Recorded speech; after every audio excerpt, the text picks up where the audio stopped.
All right, welcome to your 2-minute tip. So today what we're going to talk about are closing costs. Now closing costs are completely separate from what your down payment and your initial deposit is. Closing costs is basically the extra fees that are associated with getting that house to actually close. And a buyer will typically pay roughly 2% of the purchase price to get that house closed. So additional on top of this, you're gonna have closing costs. We'll go over what those are gonna kind of look like, but I would say gauge for around 2%, might be a little bit less, might be a little bit more. And that's gonna be on top of what you're gonna put as that down payment, and this is gonna get that loan to fund, all right? So what you're gonna see here is gonna be a couple different costs all throughout the process. One is gonna be loan origination fee. So this is for that lender to fully fund that loan. It's about 0.5% to 1% of the loan amount to get that to happen, all right? You also have your appraisal fee. So that's sending the appraiser to go and look at the market value of that house.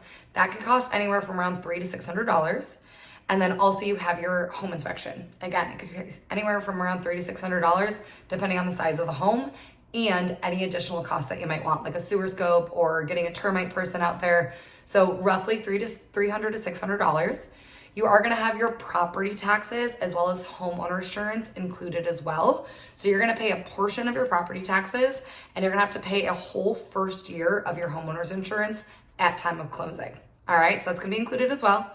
You do have an escrow fee, so a seller and a buyer pays for their own escrow fees. That could be anywhere from around $300 to $700.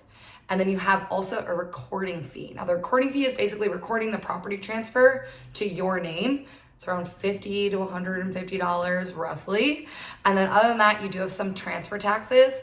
Varies from state to local county, depending on what that is. And then any prepaid interest. All right, so those are gonna be what your closing costs are included as. Again, you wanna think about 2% of your purchase price. And again, it could be a little bit more, it could be a little bit less.